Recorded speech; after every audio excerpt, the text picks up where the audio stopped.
Welcome, guys. Welcome to the podcast. Two Girls and a Ghoul. Hello. How's everybody doing? I'm okay. Everybody, I mean, yeah. You, whatever ghouls you've got over there right now, girl. I'm doing really awesome. I feel like our first episode was such a smash. Just kidding. What did we have today? 56 listens. Woo! We're Guys, breaking records. We're killing it. Yeah. It's crazy. In all seriousness, we are very grateful for anyone that is supporting us and listening. We really appreciate it. Yeah. I think we had something, and we're like acting like it's not a big deal, but I think we have like 300 followers on Instagram in our regular lives. So like having 100 followers on our Two Girls and a Ghoul account is a big deal.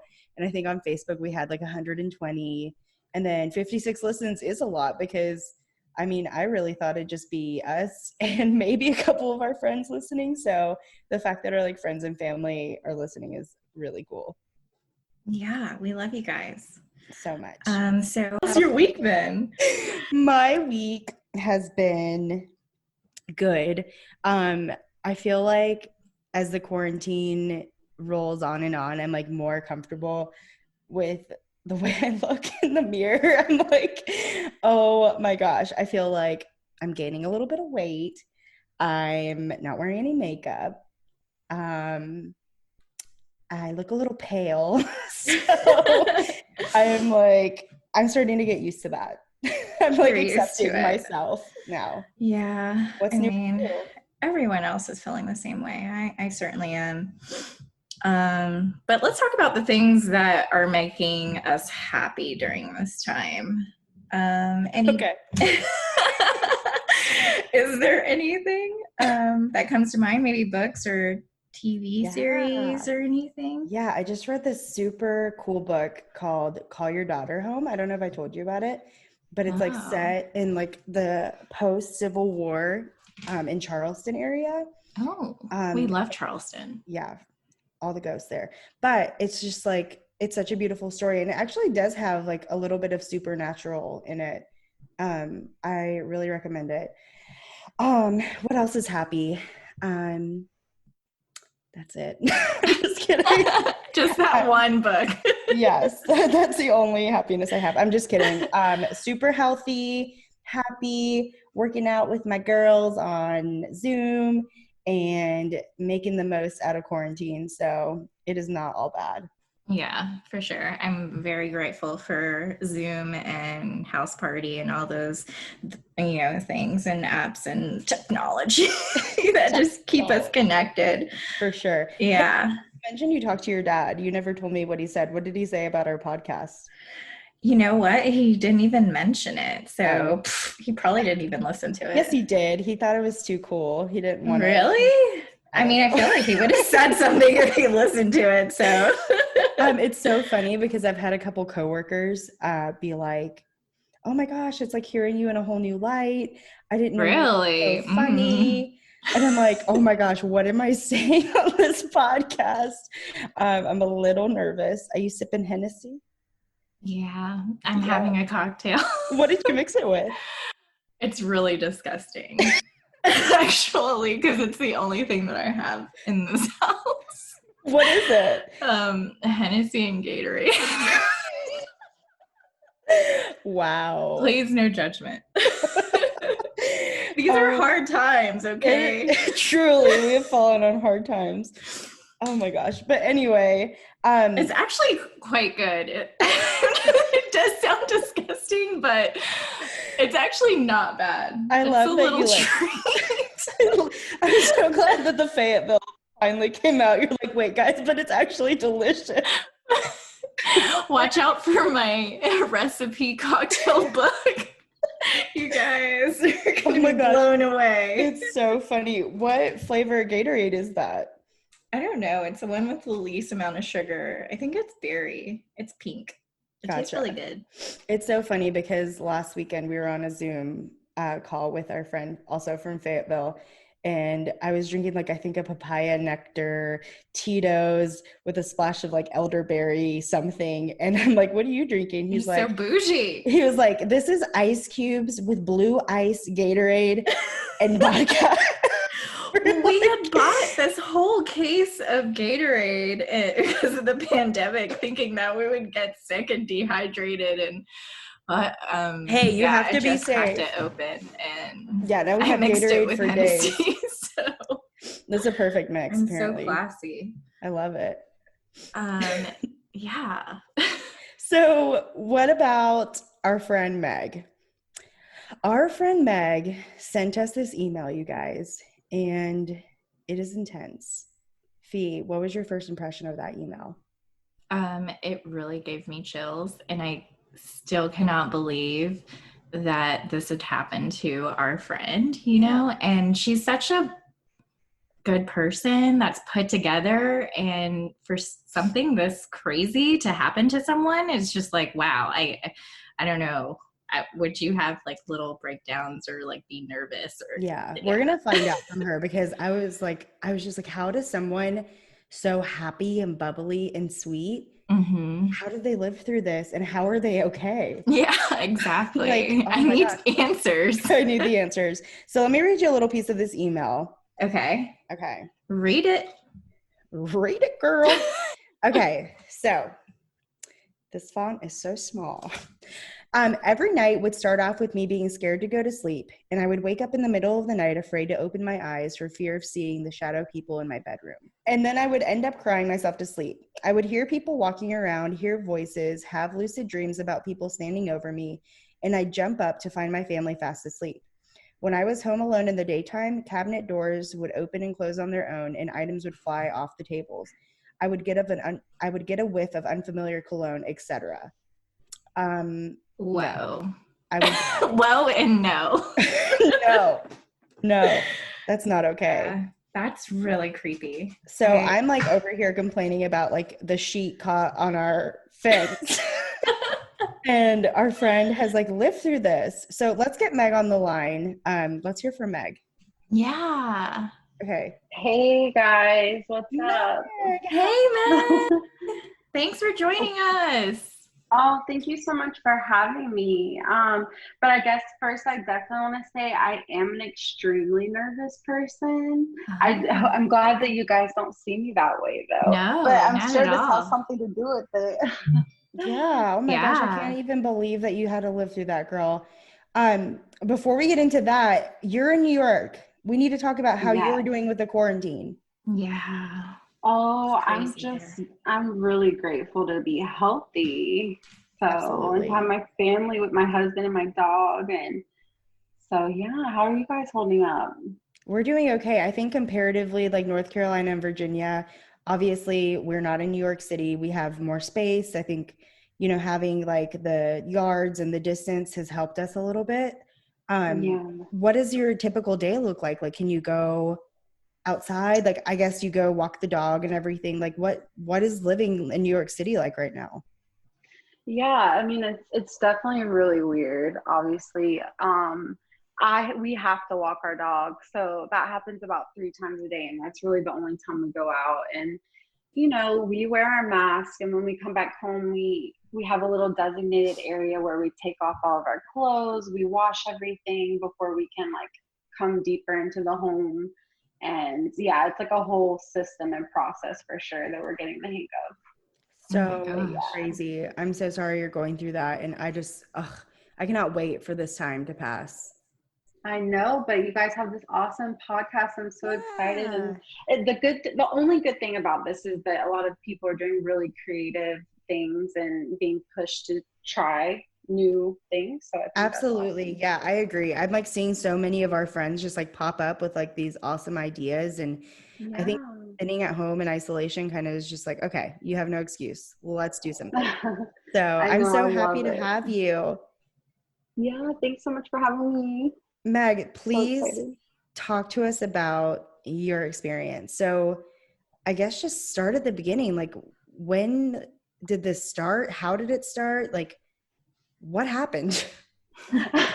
Well, I moved into that house in Charlotte when I was very young with my family. And the reason why we moved there is the couple had just passed away.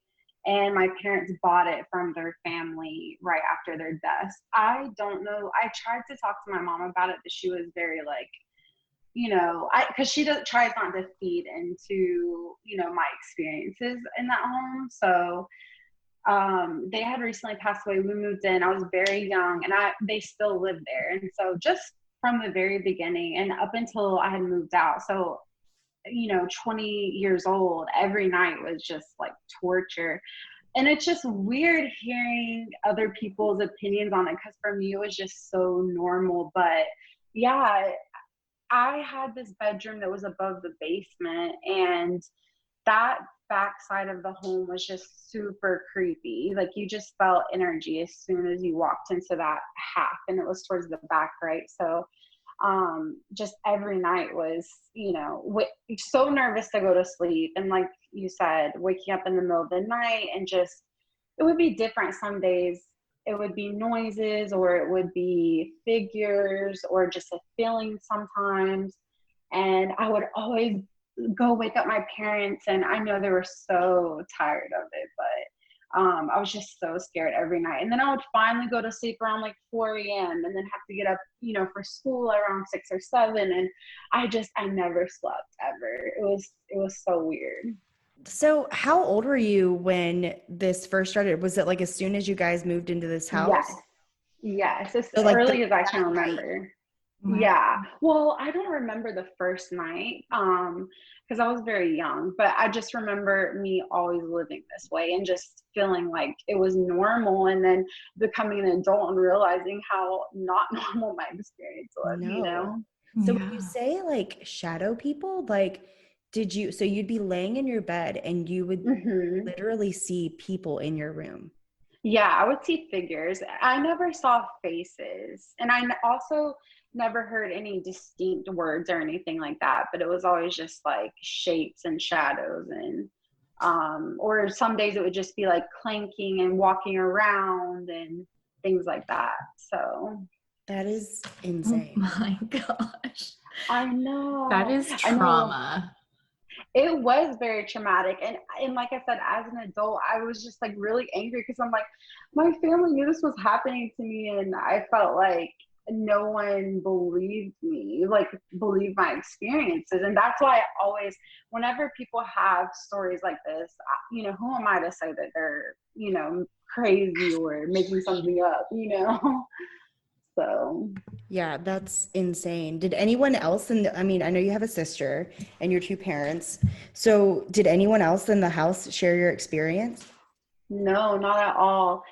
Something that was interesting that I didn't find out until I was older was that my mom, when she was in her teens, she was in bed one night and she woke up to what she said was very distinctly several demons flying around her room. And they call, yeah, Oh my yeah. God. And I never knew this until later. And so a priest came to their home and, performed something, and she became very religious. And since she was a teenager, she was very devout, almost like militant type of religious. And Right. I kind of wonder, did she have some kind of energy around her that couldn't break through to her, but maybe was affecting susceptible people around her, aka me? Right. That was a thought I had too. Oh my gosh. So there was a snippet about a neighborhood kid in your email Yes. seeing two spirits. Can you elaborate on that? Yeah, so I remember I guess the only experience where I felt like my visions were corroborated was when a neighborhood kid came over and we went to the basement. And like I said, I really felt the energy was in the basement, and that my bedroom was kind of getting like a residual type of energy. But I remember we went down to the basement to grab some toys, and that girl said something very specific about there being two ghosts or spirits. Like she said ghosts, but I mean, who really knows what exactly it was? But and she named them. She called them out by name. I can't remember the details of it, but then I was just thinking, Wow. okay, wow. So, someone else feels it besides me. I'm not crazy. No. Like, that's how I felt. Yeah, like I just got goosebumps. That is so scary. So like it's almost like she had that same sensitivity you did. Like she knew who these ghosts were. She could identify them, and she was like, "Oh yeah, there they are." And like for the first time you were like, "Okay, I'm not nuts." Yes, 100%. That's exactly how I felt. Girl. So, yeah. So how much longer were you in that house? I moved out for a short time in college into that Plaza Midwood area, and then I moved back. And That area is very scary. Yeah, right. A lot of spooky energy there, but I moved back for a short while, and then I moved to New York. So, and even when I go back now, I'm still afraid to sleep in that bedroom. And they're still in that house, right? Your family's still there? Yeah, they still live there. And, every time I go back, I'm like, I refuse. I sleep in my sister's old bedroom. So, So if you are not in that room, you feel okay? yes. And isn't that so weird? And I can't go into the basement. I'll never, even our dog, that's another thing. Our dog will refuse. And she always barks at the basement door whenever my mom has it open.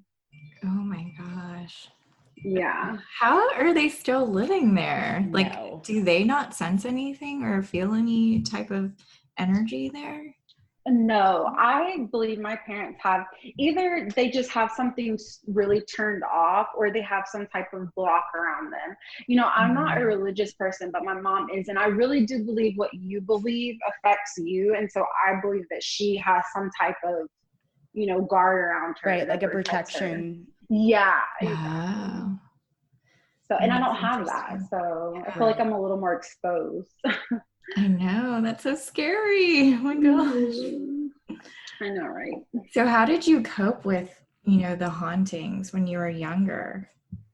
Like I said, I just always felt it was normal. And, I had like a sort of a haunted experience at my next home in Brooklyn, in New York City.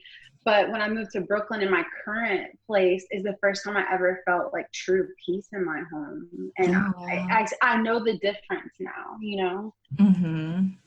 So there was another part of your email that you had mentioned, an apartment in Brooklyn, and there was the elderly flatmate in the same apartment as yours, or wait, I don't know. What was I asking? Meg, just tell us that story again. What was I asking? I know what you're asking.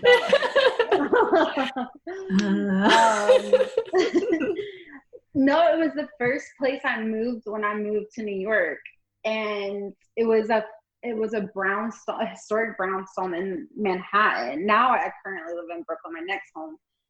But the first place I lived in, it was built in 1899. I did some research on it after I talked to you guys.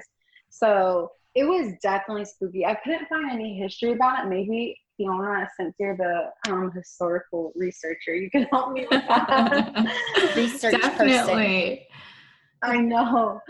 But yeah, so that house was definitely creepy. And I think it affected like people in the home. Like definitely the person that lived with me and her cat was possessed. I love cats, but this cat was always watching me. Like it was like I'm keeping tabs on you.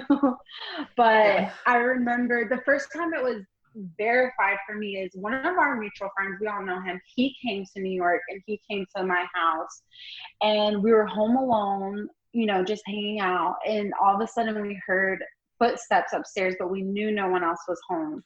We were I was telling him my experiences, and he like didn't believe me. And then that happened, and he was like, "What?" And we ran upstairs, definitely no one there. And he's like, "Okay, I don't believe in ghosts, but I believe you now." Like it was crazy. Oh, that's so nice. So so you live in this brownstone, and who do you live with? You live with this elderly lady and her cat? Yes. And that's it. Yeah, there was something off about her.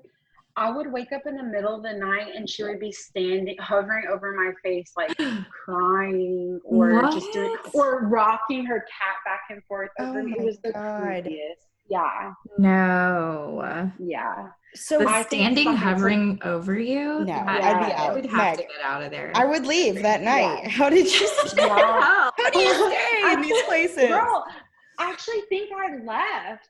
I Did actually you? believe Yeah, I thank moved out the God. next day. I Ugh. moved out in a hurry for sure. Yeah. And then I live here now, and I've been living here like 5 or 6 years, and this home is like perfectly peaceful. That's amazing. So for the Yeah. first time in your life, essentially, you're like, I'm okay. Yes, for Wow. sure. Wow. 100%. So That's you so say that nuts. kind of I know. presence that you felt, or a ghost that you felt, or weird energy would be your last home with the crazy elderly woman. I know. So do you Yeah, think that that there was, do you think there was like something wrong with her? Not wrong with her, but like, do you think that she was, like, do you think it was a supernatural thing, or do you think that she was just not right? I definitely feel like the environment in which you live could affect your mental health. So For sure. I don't know. Yeah, I don't know what the result of it was or the cause of it was, but yeah, she was definitely off, and that's what it makes me wonder. I definitely feel like when we have these types of experiences, it could be in direct correlation with like our state of being at the time. So I Right. don't know if that was it or what, but it was just overall really weird experience. So what would you say, Meg, like from these Mhm. experiences? So like all the time you lived in that Charlotte house and all the Mhm. time that you lived in Brooklyn, I know that it was a short time, but like what was probably the creepiest thing that you have had to endure? I would say I don't want to talk about that because it actually involved like a lot of other people that I'm just not sure would want me to share the story. But I've definitely have like some weirder stories. But I mean, I would say in general, going through that experience every night during my childhood is probably the most traumatic thing, you know. That's a little bit But traumatic. You can't yeah. beat that. Oh I yeah, know. especially being so young. I mean, I guess you did say that you felt like it was normal too. So, Right. but once you found out, hey, it's not, like, what the I hell is I know. living? Like, what is this life? I know. I So know. Meg, I'm going through your email right now and there's Mm-hmm. I want to read. Yeah. Okay. So if I can find it.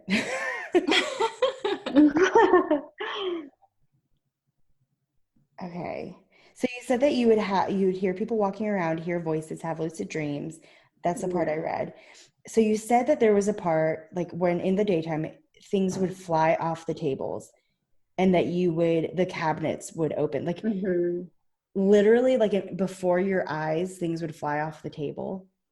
No, I would hear it. Not. I've never actually seen anything in front Okay. of mine. Yeah, it was very poltergeisty though. But yeah, it was the way things were set up. It was just so strange. Just all of a sudden, I would hear this loud crash, but it was just not explainable. You know? Right.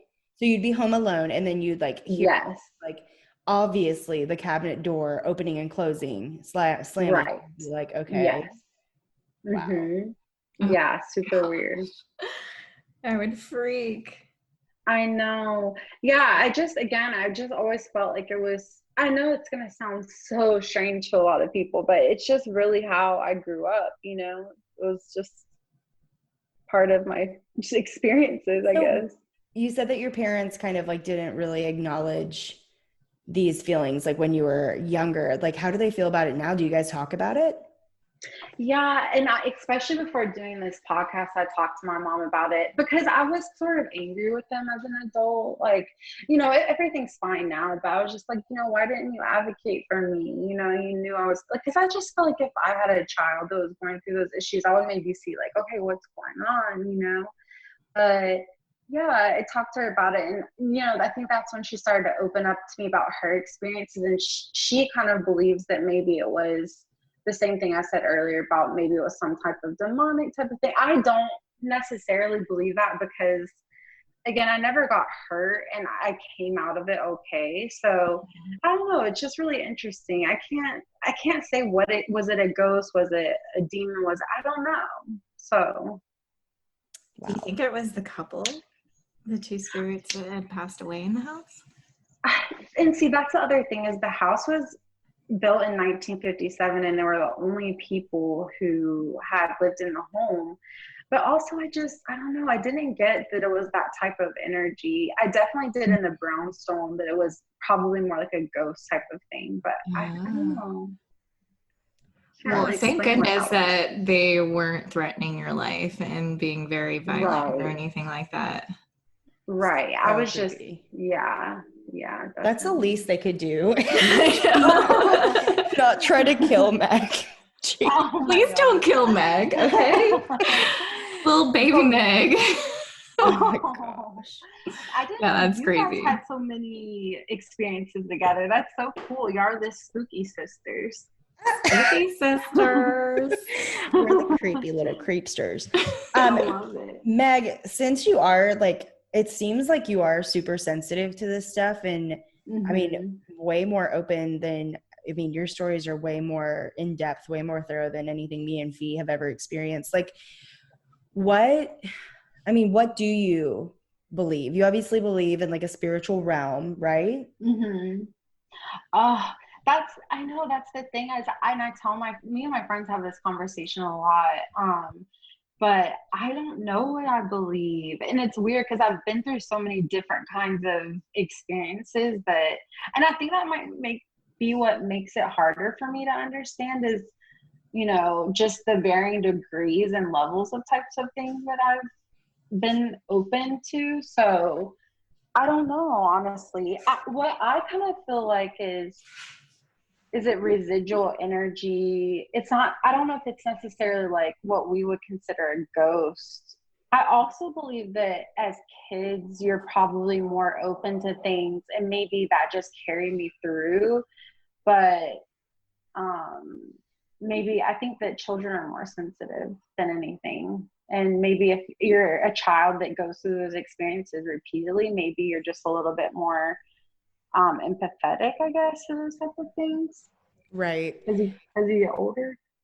Yeah. I think that the bulk of anything creepy that ever happened to me or like what I felt was supernatural was definitely like as a child, like without anyone's like imposed beliefs on you or what society deems normal or, you know, all of those layers of things that kind of make us push those things out of our mind or, you know, I think that as adults, if you're not super open to this, I think that we justify a lot of things. Like, I mean, I know I do. Like, I know if I hear a pop or something in my house, I'm like, it's just the floor settling, but it's like, this house was built 2 years ago. You know, so I don't know how much of it, I don't know. It's just nuts. I did have a specific question. How do you feel about Ouija boards? I don't think that anyone should do them. Don't mess with Ouija. Yeah, like, I don't know. And I only say that just because you're asking for something to enter your life. And the thing about Ouija boards is I don't think it's necessarily the board itself that is causing this portal to open up. I think it's you asking a portal to be open, you know? Right. So it's funny because I don't know when me and Fiona will get to see each other again, hopefully soon, but I actually got a recommendation. I don't know if it was a recommendation or it was like a request to watch us die, but it was, they wanted us to do a live recording with a Ouija board. And I was just like, oh gosh, I am unwilling. Yeah, I am unwilling, A, to have it in my house, B, to expose me and Fiona to that, and C, just, no, I don't want to touch it. I don't want to see it. I'm just like extremely afraid of that. So I just wondered like whether people felt similarly. Fee, how would you feel about doing a Ouija board with me? No, thank you. That is exactly what Meg said. you're asking for trouble. Yeah. You're asking for something and you're gonna be crying. Yeah. You're Wait, asking to be crying. have you ever have either of you ever experimented with it before? No Okay. way. Yeah, I don't know, Gotcha. pal. What about you? Well, Oh my God. No wonder we had those ghosts in our house. no, it was Adrian. It was our friend Adrian. Blame him. Aw. Well, you're gonna blame It him. was so funny, Meg. Me and Adrian. It was a summer that I don't know. I think we had just graduated and we weren't really doing much. I think that I was working as a paralegal in an office and I had like 3 weeks off or something. And Adrian was like, I don't know what Adrian was doing. We were both in his house doing a veggie and liquid fast. God. So There you go. we were there. It is. You guys weren't thinking straight because of the diet. We literally were like on day 5 of just fruit juice and celery. So we were like, okay, we need to keep busy. What do we do other than watch Gossip Girl for the 9th season in a row? So we went to Toys R Us. Naturally, we ended up at Toys R Us and we bought a Ouija board by Mattel. We brought it back home and we lit candles and we were like, okay, we're going to do this. This is fun. First of all, it was like 3 p.m. It was like a hot day in summer, super bright outside. We like lit candles. We're like, okay, here we go. And then all we could do was just like crack up and not for 1 second did we take it seriously. So thank God that I was young and stupid and didn't take it seriously anyway, because I would never do that now. Yeah. Wait, what happened? Nothing. Did you get anything? Oh, okay. Absolutely not. Oh. Anytime I try to do anything serious with Adrian, it never works. Like another time me and Adrian, like I like to meditate and do like these positive affirmation meditations. Like I feel like it's like really helps me. And I tried to do it with Adrian one time. We lay there for maybe 20 seconds before he just started cracking up. Like I cannot do this. Oh my God. I can't do those things with Adrian, but I'm so glad the Ouija board did not work. Yeah. I definitely feel like it's maybe who you're with, or it's just your energy in the moment and like, you know, how you harness that to invite something. And that's the thing is like I feel like once you open that door up, you don't know what's going to stick or follow you around to, you know, what kind of energy will keep with you for a certain amount of time. So that's what makes me nervous about it. For sure. Definitely I've heard of people having crazy experiences on there and like people that I would never doubt their sanity or doubt that they're telling the truth. Just crazy. So Fiona actually had a question. And what? What's my question? What? No, I've like telepathically. No, I'm just kidding. We talked about this earlier, and I don't think that you remember, Fee, but I think that you wanted to know when the last time Meg felt a presence, and now I'm kind of wondering it now too. It's like I know that the last time you felt like haunted or like surrounded, or I know that was in the brownstone, but like, have you felt a presence since? Like, even if it's like a nice spiritual anything? The last time I had that experience was with a medium, actually, and not in like a horror space or anything. Yeah. Wow. Okay. What? You need to tell us about that. Yeah. So cool. Don't hold out. Yeah. So my aunt took me to see a medium, and it was like a small group of people, and it was really sad because most of the people there had someone that recently passed away, and a lot of them were young, and it would be their parents or something like that. And I had recently lost a grandmother and a grandfather on different sides of the family. And I remember going and thinking like, okay, if my grandma comes through, I know it's not real, because my grandmother was also super religious and I knew she would never participate in the afterlife and something like that. Right. And then, so it's like, if that comes through, I know it's a hoax. And then, so she went through kind of the whole room, and you weren't guaranteed to like have anyone come to you, and also some people had multiple people come, and then some people didn't, you know.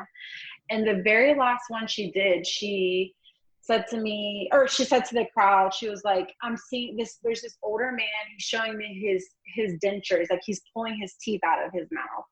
And no one said it. I know, it's so random. It's so random. And so no one said anything. And my aunt was nudging me. She was like, that's you, you know, that's you. And the thing is, the big joke in the family with me and my grandpa is, when I was a baby, I grabbed his fake, like all his teeth were fake, and I grabbed his dentures out of his mouth. They were very expensive. I threw them across the room and they shattered.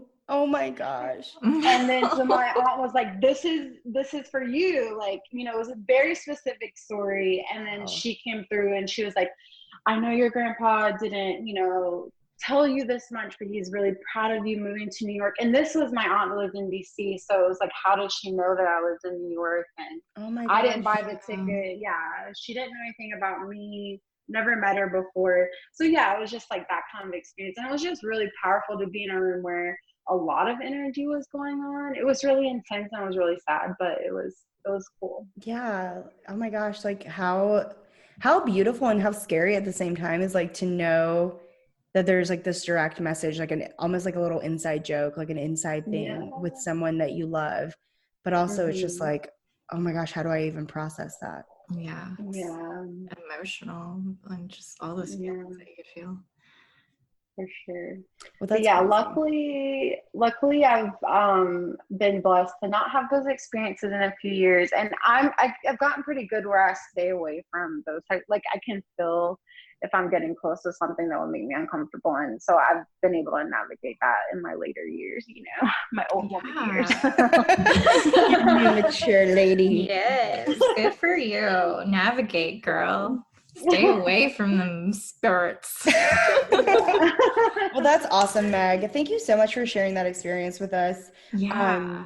And your stories. They're just like amazing. Yeah, they're just crazy. Yeah, so we have our good friend working as the creative director, and then my husband is actually our producer. So they have access to this email address too, because we're setting up various accounts and social media, all that stuff.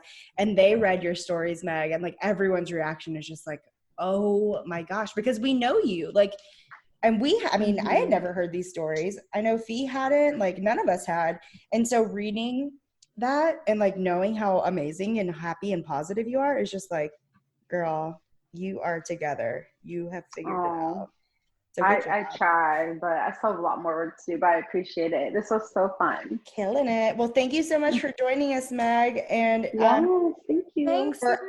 Yeah. Good luck, guys. I'm so excited for you.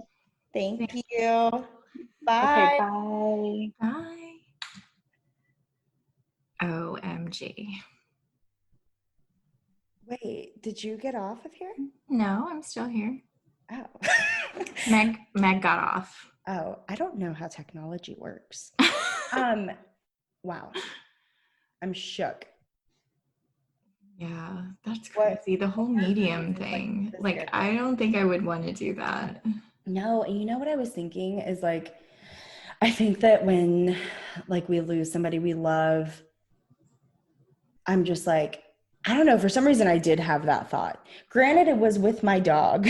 I was just like, if I saw my dog again, I wouldn't be scared at all. Right. I would be happy. Like if I saw him upstairs just for like a brief second, it'd be kind of creepy, but I'd be like, there he is. Aww. But if I saw if it's like the same thing, like in movies, like with the dog dies, I'm like, oh my God. Yeah. And it's like, well, okay, moving on. But like, I don't know. It's like, it's so funny because I had that thought is like, I'd be okay with my dog. I would not be okay with a human. I don't want to see my grandma. I don't want to see my aunt. I don't even think I want to see Chris. Yeah, because I mean, it could be a positive or a negative. You never know. It's also a little spooky. It's almost like reliving that trauma again a little bit, like having to heal or like almost like wanting more. Like, so what if you do go to a medium and you get to talk to your loved one and it's like, what are you going to spend the rest of your life wanting to go back to the medium to hear more? Like, where's the closure? That's how they get you. That's how you just keep going back. The mediums keep spamming us. Keep in touch. Yeah, it's crazy. Yeah. I don't Wow. know. But yeah, Meg is, as we've said 1,000 times, is like super strong, super positive, so sweet, like business owner, wife, like moved to New York, has like done 1 trillion things. And it's like, how have you not been crippled by this? Yeah. So What a strong woman. I'm so she's glad she killing came on it. here to say her little stories, her little scary stories. She told us a little spooky story. So yeah, for all of you guys listening, no judgment, no story is too insignificant. We have told the silliest stories, and to me, what was traumatic, which in comparison pales to Meg's story, but we really want to hear from you. Yeah, definitely. Okay, so next episode, Fee, I think that we're just going to talk about some local folklore from Charlotte that we've kind of stumbled upon lately. I know that you're our local historian, and you have stumbled upon some really cool stories about the manor and about other little areas in Charlotte that we frequent. So I can't wait for that episode. So tune in, guys. And until then, be here, We're here for the booze. Bye. Bye.